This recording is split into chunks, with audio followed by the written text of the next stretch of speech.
morning, students. Welcome you all in your subject science. Okay, today we are going to start a new chapter, land. Okay, Zameen. Chalo.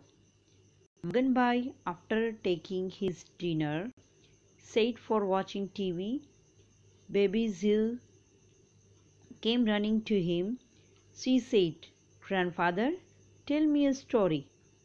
बराबर मगन भाई रात का खाना खा के टीवी देख रहे थे, तो उनकी जो ग्रैंड डॉटर थी वो वहाँ पे आई और उन्होंने बोला कि दादाजी स्टोरी सुनाइए।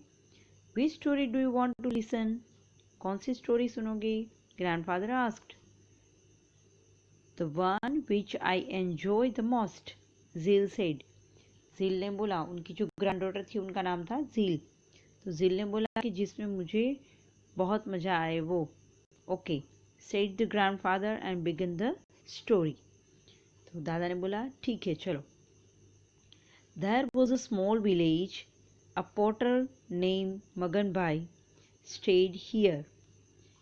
वो बोल रहे थे कि एक छोटा सा गांव था, उसमें एक पोटर रहते थे, बराबर कुम्हार, नाम था मगन भाई। Every day he brings soil from the take and prepare pots, bowls, etc. बराबर वो रोज मिट्टी लेके आते थे और फिर उसमें से पॉट्स और बाउल्स वगैरह बनाते थे। One day he prepared a small pot. एक दिन उन्होंने छोटा सा पॉट बनाया। He painted it colour. The pot looked very beautiful now. बराबर फिर उन्होंने उसे पेंट किया, ठीक से कलर किया, तो वो बहुत खूबसूरत दिख रहा था। He kept the pot in his shop for sale. उन्होंने अपना वो पॉट सेलिंग के लिए, बेचने के लिए रखा। Okay, he so the pot and immediately purchased it. बराबर तो मतलब कि द नेक्स्ट डे रमेश भाई was passing near the shop. He so the pot and immediately purchased it. बराबर एक दिन उसमें मतलब दुकान के पास से रमेश भाई निकले और उन्होंने देखा कि जो पॉट था वो शॉप में पड़ा था, तो उसे बहुत अच्छा लगा, तो उन्हें तुरंत इसे खरीद लिया। His daughter Bindiya became extremely happy after seeing this small pot इन रमेश भाई हैंड। बराबर रमेश भाई के हाथ में ये छोटा सा पॉट देखे उनकी जो बेटी थी बिंदिया, वो भी बहुत खुश हो गई। She said, papa I will fill water in this small pot. उन्होंने बोला कि मैं इस स्मॉल पॉट में पानी भरूंगी। ओके सेड रमेश भाई। रमेश भाई ने बोला okay. Now every day Bindiya fills water using this small pot. One day the pot slipped from her hands. बराबर बिंदिया रोज उसमें पानी भरती, एक दिन उससे हाथ से वो स्लिप्ड हो गया। तो बताओ मिट्टी का बर्तन अगर हाथ से छूट जाए तो क्या होगा? Broken in peace, right? So it fell down and broken into pieces. Heartbroken Bindya collected the pieces and kept them behind the house. बराबर उसे बहुत बुरा लगा कि उसका वो मतलब उसे बहुत पसंद था ना, तो वो टूट गया। फिर उसके छोटे से पीसेस लेके उन्होंने पीछे हाउस के पीछे डाल दिए।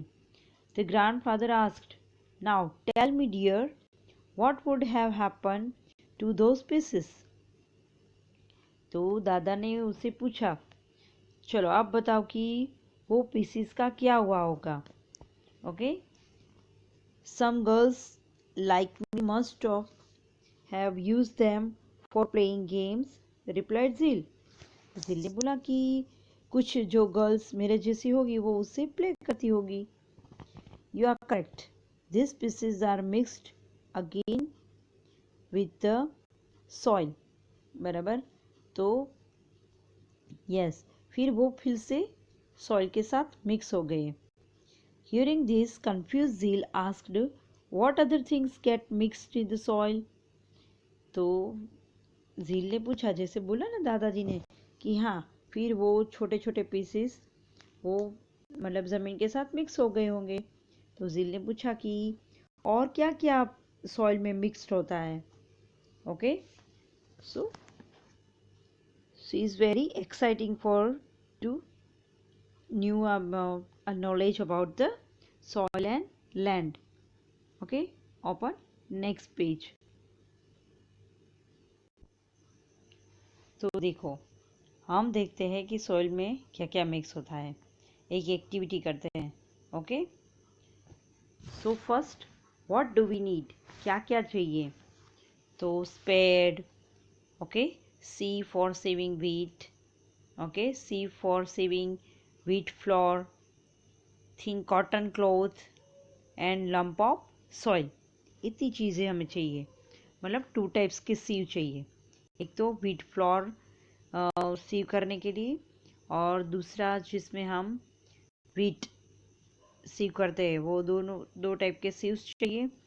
फिर लम्प ऑफ सॉइल, बराबर, एक मिट्टी का जो बड़ा सा टुकड़ा होता है वो. फिर स्पेड चाहिए उसको निकालने के लिए, राइट. और क्या क्या चाहिए, एक कॉटन क्लॉथ, राइट. चलो, व्हाट टू डू, क्या करेंगे, करना क्या है, चलो देखते हैं. Take 1 lump of soil, turn it into small particle size, बराबर. sieve it through the wheat sieving sieve, बराबर. देखो, एक मिट्टी का बड़ा सा पीस लेना है, फिर उसे तोड़ देना है छोटे छोटे पीसेस में. फिर जो जिसमें हम व्हीट सीव करते हैं, गेहूँ जिसे हम छानते हैं ना, तो उससे वो सीव लेना है, बराबर. गेहूँ वाला बोला है.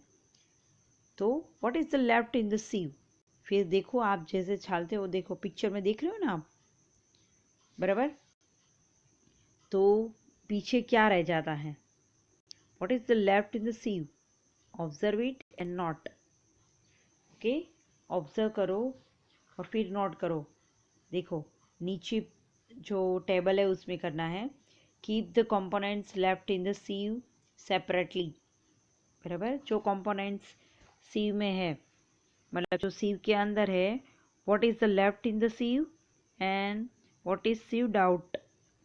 ओके, ऑफ सीव, सीव में से जो निकल गया है वो राइट साइड लिखना है, और सीव में जो बचा है वो हमें लेफ्ट साइड लिखना है. अंडरस्टैंड. तो क्या रहेगा, तो आप सोच सकते हो स्मॉल टॉन्स, बराबर. जो स्टोन्स के टुकड़े होते हैं ना, छोटे छोटे पत्थर के, मिट्टी के, वैसे वो मिट्टी के होते हैं. ऐसे थोड़े थोड़े जो टुकड़े होते हैं वो रह जाते हैं, बराबर.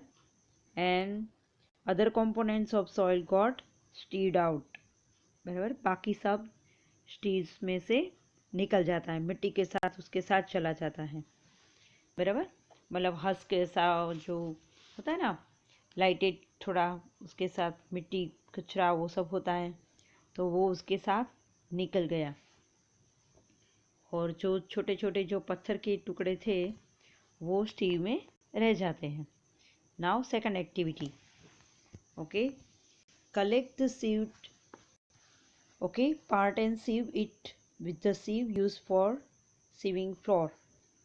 फिर देखो उसमें से हमें जो सीव्ड पार्ट है वो हमें निकाल देने हैं, पत्थर निकाल दो. फिर बाकी जो अभी भी सीव में है उससे ले लो जो नीचे पड़ा है वो, बराबर, जो सीव ने गेट आउट किया था वो ले लो. और एक जो व्हीट फ्लोर, जो आटा होता है ना, आटा छानने का जो सीव होता है वो लेना है, बराबर. तो वो सीव्स लेके हम क्या करेंगे कि फिर उसे करेंगे, फिर सीव करेंगे. तो इस एक्टिविटी में क्या होगा, okay, what is the left in the सीव, observe. चलो अब इस सीव में क्या बचा है, and keep the components left, okay, in the सीव separately. तो चलो अब क्या निकलता है सीव में से और क्या बाकी रहता है. तो जो sand, sand is left in the सीव, जो मतलब रेती वगैरह थोड़े हो गए वो थोड़े बड़े होते हैं, बराबर. उनके पार्टिकल्स जो सॉइल होती है उससे थोड़े बड़े होते हैं, तो वो रह जाते हैं सीव में। ओके।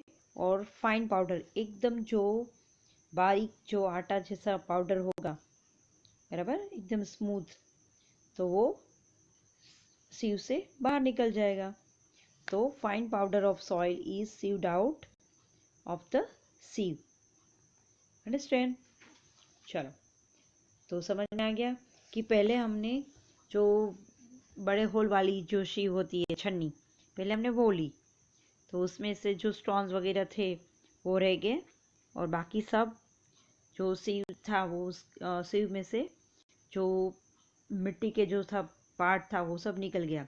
फिर नीचे जो निकला था उसे फिर से लेना है, और जो आटे का सीव होता है आटा छानने वाला, तो उसे फिर लेंगे।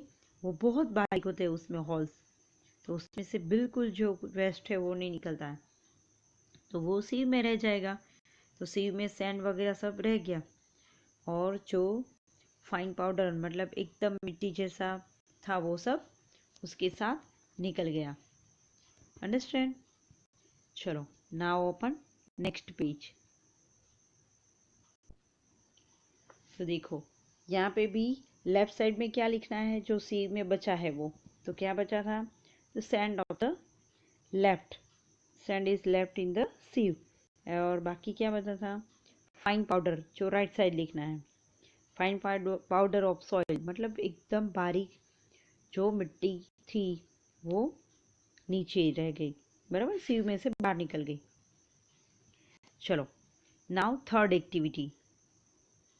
उसके लिए क्या करना है, देखो आप देख रहे हो पिक्चर में, देखो ठीक से, सीव सॉइल थ्रू कॉटन पीस। अब देखो आटे का ले लिया, अब तो कॉटन से, कॉटन कपड़ा लेना है और उससे सीव करना है। उसमें भी हम छान सकते हैं, पता है ना, पहले के ज़माने में पानी वगैरह ऐसे ही फिल्टर करते थे। ओके।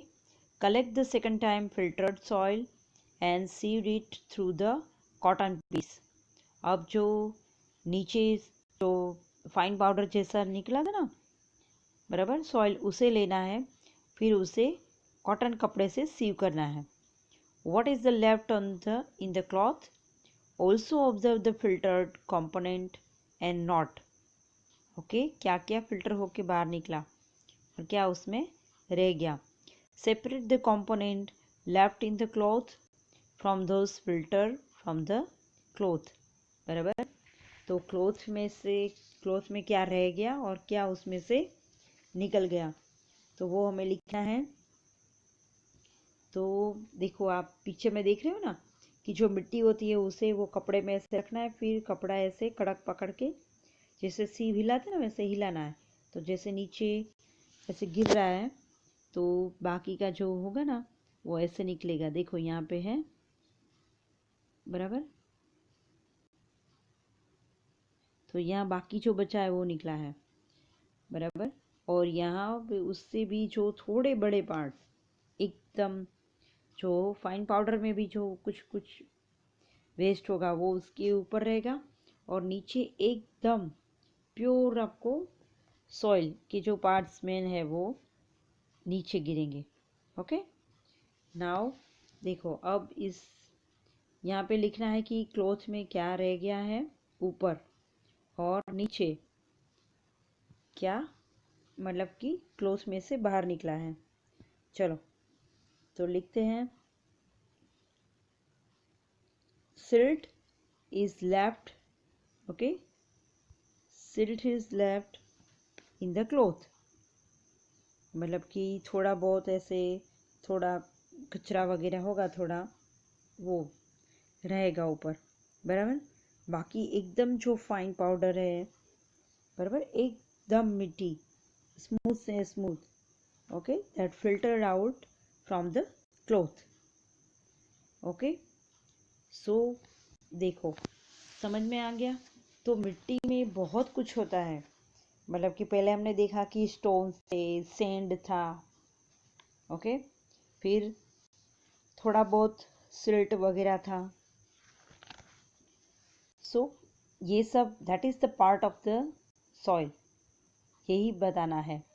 चलो, observation, observe the filter and left over components for first, second and third time. तो हमने डिस्कस किया ना कि पहले क्या निकला, सेकंड क्या और थर्ड में क्या निकला। तो मतलब कि वो उसके साथ मिक्स होते हैं, बराबर। Now answer the following questions. Which components are obtained after sieving the soil with different sieve size?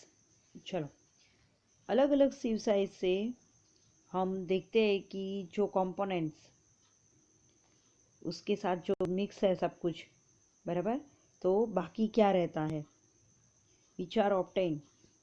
तो by sieving soil with the different sizes we obtain stone, sand, silt and dust present in it, बराबर। उसमें क्या क्या होता है, मतलब dust एकदम जो बारीक नीचे निकला है तो वो डस्ट है। और पहले हमें क्या मिला, स्टोन, फिर सैंड, बराबर, फिर सिल्ट, थोड़ा बहुत ऐसे कचरा वगैरह होता है ना, हस्क वगैरह, वो थोड़ा मिला।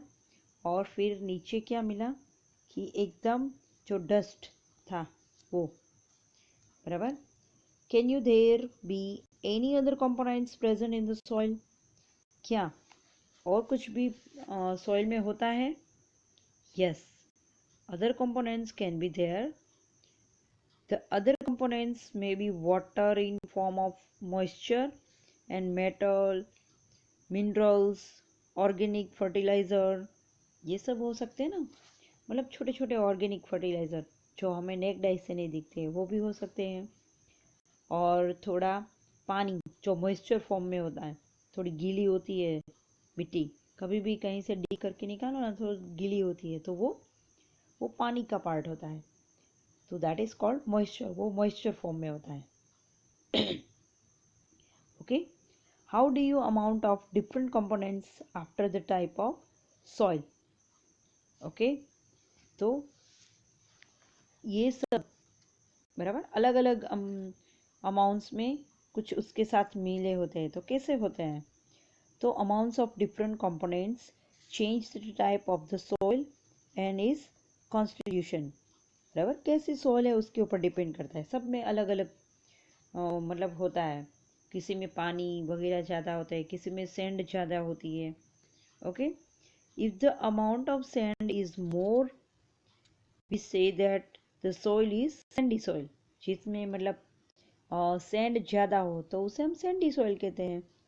बोला ना कि सब में अलग अलग होता है, कई जगह पे आप मतलब इजीली डिग कर पाते हो तो वहाँ पे सैंड वगैरह थोड़ी होती है, कहीं पे बहुत टाइट होता है, बराबर, तो उसमें जो डस्ट वो क्लेई सॉइल ज़्यादा होता है। Okay, if the amount of clay is more, okay, we call the clayey soil. मैंने बोला ना कि एकदम टाइट होता है तो वो क्लेई सॉइल होता है, उसमें जो मॉइस्चर पानी का जो होता है वो मतलब ज़्यादा होता है उसमें। If the amount of the silt is more as will it, okay, alluvial soil, तो वो अलुवियल सॉइल है, मतलब कि आप इजीली उसमें यूज़ कर सकते हैं, जिसमें क्रॉप ज़्यादा ग्रो होते हैं। According to the components of soil the moisture holding capacity and the draining capacity of the soil also change. हाँ, बराबर ना। देखो, आप जो मिट्टी लेते हो उसके ऊपर डिपेंड करता है, कोई जो होगा उसमें पानी ज़्यादा होगा, बराबर, मतलब पानी ज़्यादा ऑब्जर्व कर पाएंगे, ऐसी सॉइल होती है किसमें से पानी ऐसे सीधा निकल जाता है। आपने देखा ही होगा, आप एक एक्टिविटी कर सकते हो घर पे, कि घर पे एक ग्लास पे कांच का 2 ग्लास लो, बराबर, एक में सेंड डालो और एक में ऐसे मिक्स मिट्टी डालो, बराबर, फिर आप उसमें वाटर ऐड करो, तो आप देखोगे कि जो सेंड वाला होगा ना उसमें पानी इजीली नीचे चला जाता है, बराबर, क्योंकि उसमें वो पानी ज़्यादा ऑब्जर्व नहीं करता है, वो सीधा पास हो जाता है। और जो मिट्टी वाला होगा उसमें पानी थोड़ा ही नीचे पहुंचेगा, क्योंकि बाकी सब तो बीच में ऑब्जर्व हो जाता है, राइट। तो ऐसे अलग अलग जो लैंड फॉर्म्स है उसके बारे में हम इस चैप्टर में सीखेंगे। ओके स्टूडेंट्स, तो आज के लिए इतना ही। Thank you.